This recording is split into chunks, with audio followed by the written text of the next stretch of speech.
안녕하세요. 여의도에서 미국 시장 읽어주는 남궁재훈 주임과 함께하는 여미남 오늘 4월 14일 금요일입니다. 드디어 또 금요일이 됐고요. 아주 기분 좋게 또 어제 미국 시장이 상승을 했습니다. 네, 어제 주요 지수 모두 다 1% 넘게 상승했습니다. 다우가 1.14, S&P 500 1.33, 나스닥 1.99, 그리고 또 중소형 쪽의 러셀 2000도 1.3% 올랐습니다. 필라델피아 반도체 지수는 한 0.7% 정도 올랐습니다. 예. 그리고 어제 밤에 보니까 우리나라 한국 관련된 ETF들 되게 많이 오르더라고요. 예, 맞습니다. 그래서 아침에 와서 iShares, MSCI 사우스 코리아 봤더니 2.98% 올랐어요. 예. 그게 달러 표시잖아요. 네. 어제 원달러 보면은 여기에서 크게 빠졌습니다. 환율이 또 확 빠졌군요. 예. 어쩐지 최근에 환율이 너무 계속 위에서 고공행진하고 있어서 그죠? 달러 인덱스 빠진 거에 비해서 원달러 환율이 조금 우리나라 무역 수지 적자 때문인지 안 빠지고 있었는데 어제 환율이 좀 빠졌었군요. 각 섹터별로 보면 부동산 빼고는 다 올랐네요. 네, 그렇습니다. 어제 11개의 업종 중에서 부동산 빼고 10개의 섹터가 다 상승세를 보였는데 특히 자유소비재 섹터가 2.31%, 커뮤니케이션 쪽이 2.34% 오르면서 좀 이런 기술주들이 강했고요. 또 IT 쪽도 1.95% 상승을 했습니다. 이 외에 뭐 금융이라든지 산업재, 필수소비재, 에너지, 소재, 유틸리티 이런 업종들도 다 강세를 보였습니다. 네. 그리고 금리는 또 올랐어요 보니까. 예, 어제 금리가 조금 올랐는데요. 10년물은 5bp 오르면서 3.44, 2년물은 1bp 오르면서 3.97을 기록을 했습니다. 또 매크로 쪽 보시면은 달러 인덱스가 약간 하락을 하면서 101을 기록을 하고 있고요. 유가나 천연가스도 다 같이 좀 하락을 했습니다. 유가가 배럴당 82.2달러, 천연가스가 또 4% 정도 하락하면서 2달러 정도를 기록을 하고 있습니다. 불이랑 금도 조금 올랐고 비트코인도 여전히 한 3만 달러 위에서 거래가 되고 있습니다. 다시 3만 달러를 또 회복을 했네요 보니까. 시장 전체적으로 보면 분위기가 확실히 또 좀 바뀌었어요. 바뀐 게 금리가 빠져야만 IT나 이런 빅테크들이 올라갔었다면 최근에는 오히려 경기 침체에 대한 두려움 때문에 금리가 빠지고 빅테크도 같이 빠지는 그런 모습이 보였다면 지금은 오히려 약간 금리가 소폭 상승을 해도 혹독한 경기 침체는 없을 거야라는 그런 분위기가 연출되면 주가가 오르고 경기가 이거 또 아주 침체의 나락으로 떨어지는 거 아니냐 이런 두려움이 있으면 금리가 빠지더라도 기업들의 주가가 빠지는 그런 모습들이 보이는데 지금은 오히려 경기가 나쁘지 않을 거야라는 분위기가 형성이 되면 주가가 좋은 그런 모습을 보이는 것 같습니다. 빅테크 기업들 어제 많이 올랐죠? 네, 그렇습니다. 엔비디아를 제외하고는 대체로 뭐 2%, 3%, 4%씩 다 올랐는데요. 애플이 3.4%, 그리고 또 아마존이 4.7%, 넷플릭스가 4.6%또 크게 올랐습니다. 뭐 테슬라나 메타, 뭐 구글 다 2% 넘게 상승을 했고요. 마이크로소프트도 한 2.24% 정도 상승했습니다. 애플이 3.4, 그렇습니다. 예, 아마존이 4.6. 이 정도는 꽤 크게 올랐다, 그죠? 네, 그렇습니다. 그리고 또 52주 신고가 종목들도 보시면은 대형주 이제 또 몇 개 종목들이 올라왔는데요. 헬스케어 종목들이 또 많이 올라왔습니다. 일라이릴리도 52주 신고가, 머크도 52주 신고가, 또 아래에 몇 가지 또 헬스케어 종목들이 있습니다. 네, 이렇게 참고를 해주시면 될 것 같습니다. 예, 요즘 헬스케어 조금 약간 시세가 둔화되는 모습이었었는데. 그럼에도 불구하고 일라일릴리나 머크는 또 52주 신고가를 내고 있네요 보니까. 그 밑에 보니까 보스턴 사이언티픽 그리고 이게 무슨 파머스리컬이죠? 버텍스입니다. 버텍스, 파머스리컬 이런 회사들도 다 52주 신고가를 또 내고 있고 12개 종목이 더 있네요 보니까. 그리고 금융이 계속 괜찮아요. 나쁘지 않습니다. 예, 그렇습니다. 네, 웰스파고만 한 1.2% 정도 올랐고 다른 종목들은 그냥 강보합 정도 기록을 했습니다. 예, 그리고 반도체 쪽은 조금 약했는데요. 마이크론은 한 1.7% 정도 올랐지만 뭐 엔비디아나 AMD 조금 약세 보였고 TSMC는 한 0.2% 소폭 상승을 했습니다. 어제 리오프닝 쪽에서 델타항공이 실적 발표를 했고요. 컨센서스를 하회하는 실적을 발표를 했는데 뭐 가이던스나 코멘트 내용은 되게 좋았었거든요. 아래에서 특징 종목에서 말씀드리겠지만 어제는 일단 한 1.1% 정도 주가는 하락을 했습니다. 그리고 카니발이 한 1.56% 올랐고 라스베가스 샌즈 한 3%, 에어비앤비 한 1.36% 정도 올랐습니다. 델타 어제 장전에 실적을 발표를 했는데요. 그 장 초반에는 주가가 한 3-4% 정도 오르기도 했었다가 장중에는 또 마이너스 한 3-4% 이렇게 기록을 했었습니다. 그래서 장중 변동성이 되게 심했던 것 같습니다. 우리가 느끼는 리오프닝에 대한 체감이 약간 좀 다른 것 같아요. 미국은 조금 일찍 왔다가 벌써 이제 좀 일찍 가는 느낌이고, 우리나라랑 그다음에 중국은 뒤에서 지금 이제 리오프닝이 본격화되는 그런 느낌이다 보니까 아직까지 좀 고금리가 유지돼서 그랬는지, 그리고 유가도 약간 좀 부담스러워하는 것 같고, 그런 차원에서 항공, 크루즈 다 조금 바닥은 다졌는데 올라가는 게 약간 버거워 보이는 그런 모습을 연출을 하고 있습니다. 어제 뭐 나왔던 뭐 주요 경제 지표나 말씀드리겠습니다. 엊그제는 CPI가 나왔었잖아요. 되게 물가가 둔화된 것으로 나왔는데 의사록 때문에 약간 묻혔었던 것 같아요. 근데 또 어제는 PPI가 발표가 됐는데 물가가 PPI도 좀 잘 나왔습니다. 어제 MOM부터 보시면은 PPI MOM 마이너스 0.5. 근데 컨센서스가 플랫이었습니다. 0%였는데 그래서 MOM 기준으로도 확실히 둔화가 되는 모습을 보였고요. 헤드라인 YY도 보시면 2.7% 컨센서스가 3%였고요. 그 전월달 2월달이 4.6%였는데 물가가 크게 둔화되는 모습이 나왔습니다. 와, 4.6에서 2.7로 200bp가 그냥 뚝 떨어졌네요. 예, 그렇습니다. 그리고 코어 PPI도 YY로 보시면 3.4가 나왔는데요. 그 2월달에가 4.4. 그래서 여기서도 1% 둔화되는 모습이 나오면서 PPI가 상당히 잘 나왔습니다. 네. 일단 PPI, CPI 전부 다 컨센보다는 낮게 떨어졌다, 그죠? 네, 그렇습니다. 사진 1번을 보시면은 PPI, MOM과 YY 추입니다. 이 파란 선이 YY 추이인데요. 가장 높았었던 시절에는 거의 한 12% 가까이 올라가기도 했었거든요. 이때가 한 작년 3월달 정도였던 것 같습니다. 이때부터 계속 둔화되면서 헤드라인으로 2.7% 크게 둔화되는 모습이 나오고 있습니다.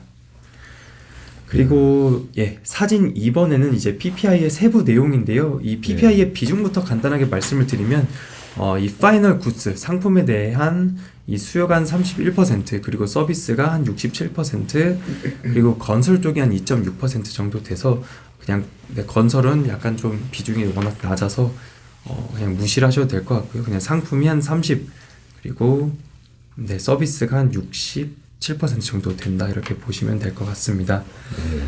사진 2번에서부터 보시면은 여기 굿즈와 서비스 이렇게 두 가지로 나눠주는데, 굿즈 쪽에서 먼저 보시면은 음식이 한 0.6% 정도 오른 것으로 나와 있고요.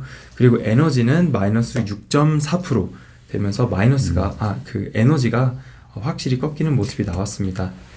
그리고 서비스 쪽에서도 보시면 토탈이 한 0.3% 정도 나왔는데 여기서도 뭐 트랜스포테이션 앤 웨어하우징 이쪽이 한 마이너스 1.3% 또 좀 둔화되는 모습이 나왔습니다.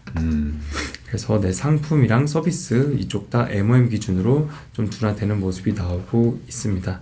그래서 상품 서비스 모두 둔화됐고 에너지 가격 하락으로 PPI가 또 크게 둔화되었다.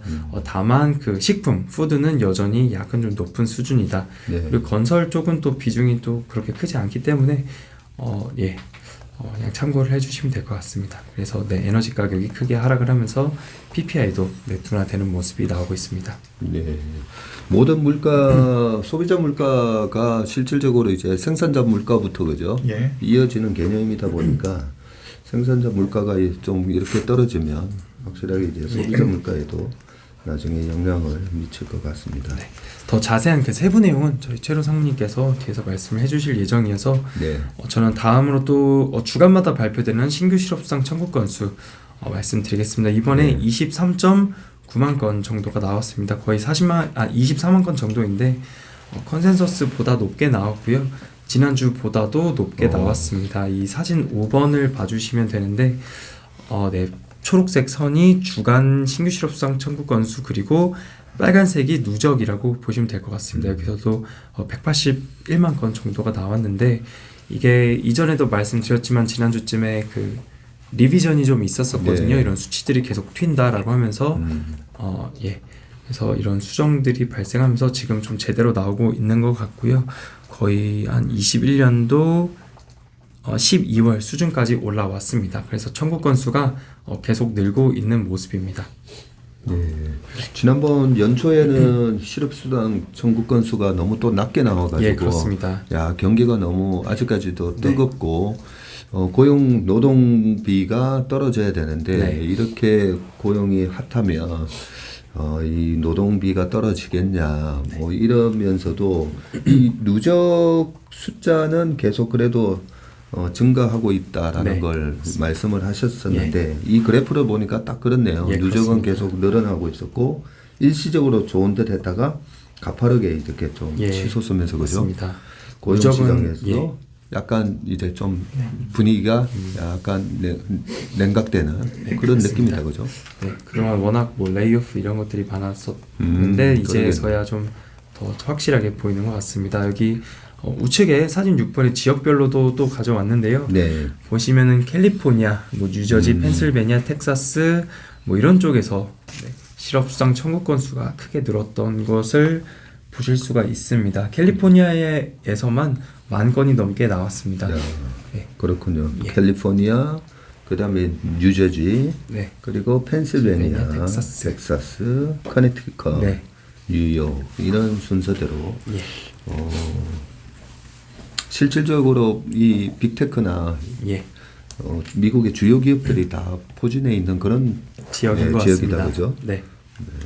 여기 참고로 신규 실업수당 청구 건수하고 계속 실업 청구 건수 추이가 좀 단기적으로 불일치하는 거는 네. 그 계속 실업수당 청구 건수가 한 주가 늦어요. 데이터가. 예, 그래서 한 주간은 렉이 있거든요. 그래서 다음 주 되면 이제 또 이번 거가 반영이 되면서 연속 실업수당 신청 건수는 좀 올라가겠죠. 예. 감사합니다. 네. 그리고 그럼 이어서 특징 종목 몇 가지 또 말씀을 드리겠습니다. 어제 애플이 한 3.4% 정도 올랐는데 뭐 여러 가지 이슈가 있었습니다. 일단 애플이 인도에서 아이폰 3배 생산량을 가져가겠다, 늘리겠다라고 하는데 지난해 인도에서 아이폰은 한 7빌리언 정도의 규모로 생산을 했다고 합니다. 전년 대비 3배 늘어난 수치인데 아이폰 그 인도에서 생산하는 비중이 지난 21년에 1%였는데 지금은 7%까지 늘어났다고 합니다. 25년까지 아이폰 25%를 인도에서 생산하겠다라는 목표를 가지고 있고요. 뭐 지난해 있었던 뭐 중국 제로 코로나 정책으로 그 생산 지역 다변화 이런 것도 있었고 또 미중 갈등 계속 나오고 있어서 생산 지역을 다변화하겠다. 그리고 애플의 맥북을 생산을 또 태국에서 검토를 하겠다. 뭐 이런 내용들이 나왔습니다. 네, 그리고 또 한 가지 이슈로는 애플이 25년까지 그 애플 자체 배터리에 100%를 재활용 코발트를 사용할 것이다라고 또 발표를 했습니다. 뭐 팀쿡이 이제 지구를 보호하며 사람들의 삶을 풍요롭게 하는 기술을 만들기 위해서다. 환경 정책 그리고 30년까지 애플 제품에 들어가는 것들을 100% 재활용 그리고 재생 가능한 재료를 사용하겠다라고 또 이런 기사들이 블룸버그에서 나왔었습니다. 보니까 인도에서 아이폰 3배 그리고 뭐 태국 이런 게 작년에 미국에서 얘기했던 IPEF 그죠? 인도 퍼시픽 이코노미 프레임이라는 큰 이제 또 경제에 관한 말 그대로 이제 프레임을 설정을 했는데 그 프레임 설정한 대로 이제 가는 거다 그죠? 미국의 기업들이 그에 맞게 이제는 생산을 중국에서 약간 탈중국에서 예. 인도나 동남아 쪽으로 생산 기지를 옮기는 그런 듯한 모습을 보이네요.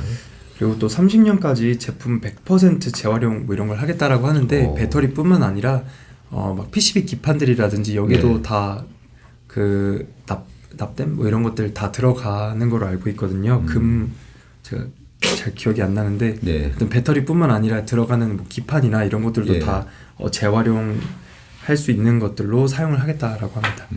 그 PCB 기판에 보면 엄청난 네. 굴이랑 예, 그 네네. 금도 구리, 들어가고 금, 그죠?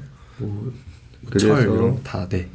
그런 걸 이제 재활용하는 걸 갖다가 도시 광산이라고 해가지고 예. 얼번 마이닝 네. 예, 그런 개념으로 쓰긴 한데 그게 재활용하는 것보다 그냥 사와가지고 쓰는 게 어떻게 보면 훨씬 좀 편할 수도 있기 때문에 네. 그 재활용은 기업에서 이런 팀쿡이 지구 보호를 하면서 사람들의 삶을 풍요롭게 하는 기술을 만들어서 환경을 또 이렇게 네. 중요시하면서 재생 가능한 재료를 사용하겠다. 예, 이렇게 세계 1등 기업이 이런 정책을 써줘야 그죠? 많은 기업들이 또 따라갈 건데 팀쿡이 굉장히 ESG 측면에서도 모범적인 그런 얘기를 해주셨다 그죠? 네. 그리고 다음 특징 종목은 아마존입니다. 아마존 그 CEO 앤디 제시가 예. 쉐어홀더 레터를 또 보냈고요. 이런 내용들이 공개가 됐습니다. 일단 내용부터 말씀을 드리면 앤디 제시는 회사 주가에 집중하기보다 성과를 보여줄 것이다. 장기적으로 고객을 위해서 무엇을 하는지가 더욱 중요하다. 라고 하면서 올해의 목표는 뭐 비용 절감이라든지 이익률 개선 그리고 아마존 웹 서비스 이 클라우드 쪽에서는 단기적으로 좀 역풍이 있다고 합니다. 헤드윈드가 그래요? 있는데 뭐 그렇지만 자신 있다. 장기적인 성장을 보여줄 것이다라고 얘기를 했습니다. 그에 따라서 이 하이라이트 된 한 5가지 정도를 가져왔는데 첫 번째로는 이 아마존의 헬스케어 쪽, 아마존 약국 등 이런 것들에 투자를 할 거라고 하고요. 그리고 아마존의 이 초기 위성 인터넷 카이퍼라는 게 있는데 뭐 이런 것들에도 투자를 늘릴 것이고 그리고 아마존 식료품 매장이라든지 그리고 확장하는 것들을 그만하겠다고 합니다. 뭐 있는 매장도 좀 클로즈하고 확장하는 것도 좀 줄여서 비용 절감을 하겠다라고 하고 네 번째로는 Buy with Prime이라고 해서 네. 소비자들의 프라임에 대한 사용을 조금 더 증가시키고 또 소비자들이 본인들의 상품을 여기서 판매할 수 있도록 할 것이다. 뭐 이렇게 얘기를 하고 있고요. 그리고 그 챗 GPT와 비슷한 이런 AI 네. 이런 것도 또 투자를 해서 고객들의 경험을 개선시키겠다. 익스피리언스 뭐 이런 내용들이 있었습니다. 이 아마존 주가가 사실 한 2년 동안은 영 재미가 없었었는데 네, 그렇습니다. 코로나 직후에 그 팡 기업도 올라갔을 때 그때 뭐 아주 강했지만 21년 이후로는 S&P 500보다도 훨씬 언더퍼폼하고 좀 수익성도 안 좋아졌었거든요. 네, 그렇습니다. 밸류에이션은 좀 비싼 상황에서 그런데 어제 왜 저렇게 주가가 올랐나 했더니 이 주주 서한에서 여러 가지 좋은 얘기를 많이 했네요 보니까. 그렇습니다. Buy with Prime 해가지고 이 프라임 멤버십을 이용을 해서 뭔가를 구매하게끔 아마존 TV도 있고 방금 식료품 매장 이제 홀푸드 홀푸드 이용 안 해보셨죠? 아마존이요? 아니요 홀푸드 홀푸드요? 미국의 대형 이제 식료품점인데 코스코랑 같은 데도 다른 홀푸드 네, 홀푸드라는 아마존이 인수를 한 대형 식료품 슈퍼체인 같은 그런 이름이 홀푸드. 예, 이름이 홀푸드예요. 네. 이용 안 해봤습니다. 네. 그 홀푸드에서 이제 계산을 하면 딱 그래요. 프라임 멤버십이냐고. 프라임 멤버십이 그게 얼마냐더라? 한 달에 제가 알기로 1년에 100불이 좀 넘는 거예요. 그렇죠. 예, 한 달에 한 10불 개념이었던 것 같은데 그런데 그 홀푸드에서도 프라임 멤버십이 있으면 그만큼 또 할인이 많이 되거든요. 웬만한 사람들이 이제 그 프라임 멤버십을 갖고 있는데 이렇게 멤버십을 갖고 사용하는 사람들이 더 많아지도록 하겠다. 예, 그렇습니다. 네, 그렇게 돼 있는데 식료품 매장을 확장하는 건 안 하겠다라고 돼 있는데 사실 이 식료품 매장 그 홀푸드가 아주 수익성이 좋지는 않을 거예요. 그렇죠. 오프라인 비즈니스이기 때문에. 그런데 아마존이 큰 이 생태계를 만들기 위해서 홀푸드를 인수한 게 아닌가. 그리고 아마존이 엄청난 그 배송을 해야 되니까 물류 창고로도 확보해야 되는 부분도 있었고 그런 차원에서 홀푸드에서 제가 계산할 때마다 프라임 멤버십이냐 물어보던 기억이 나서 말씀을 드렸습니다. 네, 그리고 다음 또 종목은 노보노 디스크라는 회사입니다. 티커로는 NVO고요. 어제 2.5% 정도 상승을 했습니다. 이 회사는 비만 치료제 그 위고비라는 이제 그런 제품을 판매하는 회사인데요. 이게 최근에 상당히 잘 팔리고 있고 가이던스 상향 조정을 했는데요. 매출 성장률을 기존의 19%에서 이제는 24에서 30% 성장할 것이다. 영업이익도 19%에서 34%로 늘 것이다라고 가이던스를 상향 조정했습니다. 블룸버그에서 보고 있는 그 비만 그 시장 규모가 한 30빌리언 정도 되고 있고 30년까지 50빌리언 정도로 전망을 하고 있습니다. 일라이릴리도 앞서서 52주 신고가를 기록을 했다라고 말씀드렸는데 일라이릴리 같은 경우도 이 마운자로 이런 그 비만 치료제를 같이 판매를 하고 있거든요. 네. 또 비만 치료제로 삭센다 이런 것들도 많이 알려져 있는데 최근에는 이 위고비가 가장 잘 되고 있다고 합니다. 그래서 노보노 디스크 어제 뭐 투자 의견이나 이런 것들도 상향 조정됐고 주가가 한 2.5% 상승했습니다. 엄청나게 많이 올랐네요. 근데 영업이익률이 19%에서 34% 된다고 하면 정말 네. 2.5%는 예, 제가 잘못 말씀드렸습니다. 네. 2.5% 올랐는데 이게 영업 이익이 34% 오를 거다라고 얘기한 겁니다. 이 영업 이익률은 아니고요. 영업이익이 34% 네. 증가할 거다. 네. 이익률은 아니고. 예. 그렇군요. 영업이익률이 만약에 34%로 증가하면 주가가 뭐 여기서 바로 더블 가야 되는데 영업이익이 컨센서스가 19% 정도였는데 가이던스를 상향 상향 조정한 거네요. 예. 회사 근데 원래 영업이익률이 되게 높은 회사거든요. OPM이 40% 이상 되는 회사입니다. 원래가 네. 그래요? 예. 야, 항상 40% 초중반대 하는 회사입니다. 오. 네. 총익률 한 80% 정도 되네요. 그래요? 예.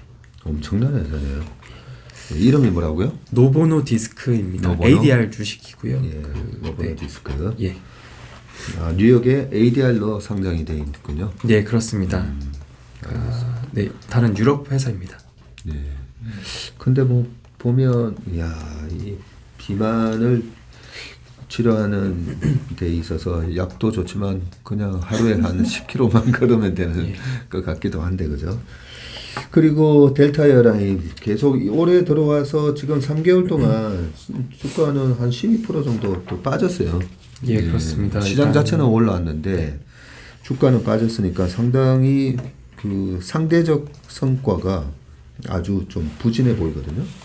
네, 일단 이제 1분기 실적 시즌이 시작이 되면은 항상 항공주가 먼저 실적을 발표를 합니다. 네. 올해 1분기 실적을 발표했는데요. 매출액은 11.84 빌리언으로 전년 대비 45% 증가를 하기는 했지만 컨센서스를 하회했습니다. EPS도 컨센서스를 하회하는 실적을 발표를 했습니다. 영업이익률은 4.6% 기록을 했습니다. 여기서 회사 그 매출 실적을 자세히 뜯어보면은 이 RPM이라고 하는데 Revenue per Mile이라고 합니다. 이거는 그냥 실적인데 49.7 빌리언 정도, 그리고 ASM은 Available Seat Mile인데 그냥 이 회사의 캐파라고 보시면 되겠습니다. 그래서 이 실적과 캐파를 나누면 로드 팩터가 나오는데요. 이게 한 81% 정도가 됩니다. 그리고 Total Revenue 가 있는데 이 TRASM이라고 합니다. 마일당 단가다라고 보시면 됩니다. 이게 20.8달러 YY로 15% 증가를 했고요. 그리고 Cost per ASM, 그래서 마일당 비용이라고 보시면 되는데 이게 21.25달러, 그래서 전년 대비 9% 증가를 했고요. 그 갤런당 연료비는 한 3.06달러로 전년 대비 한 10% 증가했습니다. 연료비도 늘고 마일당 비용도 어쨌든 늘어났는데 마일당 단가도 크게 늘어난 모습입니다. 회사에서 다음 분기 가이던스를 제시했는데요. 매출 성장률은 한 15%에서 17% 정도 컨센서스를 조금 상회하는 실적을 발표를 했고요. 그리고 EPS도 보시면 다음 분기에 한 2달러에서 2.25달러 컨센서스를 상회했습니다. 그리고 연간 가이던스도 보시면 EPS를 한 5에서 6달러 정도 제시를 했는데 한 컨센서스가 5.37여서 컨센서스를 상회하는 가이던스를 제시를 했고요. 또 CEO도 여행은 소비자들이 우선시하는 것이다. 수요는 너무 강하다. 올 여름의 예약은 기록적인 수준이다. 여름을 위해서 캐파를 늘릴 예정이고 미국 도메스틱 쪽 보면은 19년도 대비해서 현재 한 85% 정도 회복을 했다라고 합니다. 네. 이런 얘기만 보면 그렇게 나쁘지는 않네요. 네. 보니까 제일 중요한 게 저는 주가만 보고 이제 리오프닝이 벌써 이제 좀 꺾이고 있나 뭐 이런 생각을 했었는데 실제로 보니까 수요가 너무 강하고 네. 올여름 예약이 기록적인 수준이다 라고 되어 있습니다. 그리고 캐파를 늘린다고 되어 있고 네. 어제 신문을 읽다 보니까 우리나라 항공사들도 저가항공부터 대한항공이나 아시아나까지 지금 사람 채용을 굉장히 공격적으로 하더라고요. 네, 델타도 여기 써놓지는 않았는데요. 그 전에 코로나 기간 동안 파일럿들을 다 잘랐다가 지금은 없어서 못 구하고 있고 네. 그리고 파일럿들 그 임금을 워낙 많이 올려주다 보니까 비용들이 많이 들어갔다고 합니다. 그래서 실적이 그렇게 좋지 않았다라는 내용들도 네, 같이 있었습니다. 그렇군요. 그래서 또 나중에 또 항공주들 뭐 아메리칸 에어라인이라든지 이런 거 있으면 또 말씀드리도록 하겠습니다. 네, 알겠습니다.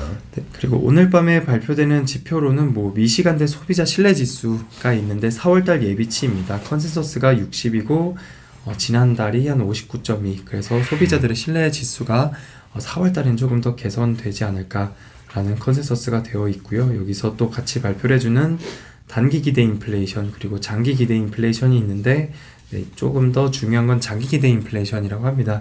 네. 컨센서스가 2.9%, 지난달과 일단 비슷할 것으로 시장에서 보고 있습니다. 네. 물과 관련된 지표는 좀 떨어졌으면 좋겠고 소비자 신뢰 지수 이런 거는 다시 좀 회복을 하는 게 그죠? 네, 그렇습니다. 네, 모양이 좋을 것 같은데 일단 전월에 59점인데 컨센은 60으로 네. 올라가는 걸로 예상을 하고 있는 것 같습니다. 4월달치를 얘기하는 거죠? 네, 예비치입니다. 예비치. 예, 4월 말이 되면 한 번 더 발표를 해줍니다. 어떻게 보면 3월달에 은행 위기에 대한 두려움이 이번 4월달 되면서 많이 진정이 됐으니까 이 수치는 조금 올라가지 않을까도 기대를 해보겠습니다. 그러면 네. 오늘 여미남 준비한 것은 여기까지고요. 주말 행복한 주말 보내시길 바라겠습니다. 고맙습니다. 감사합니다.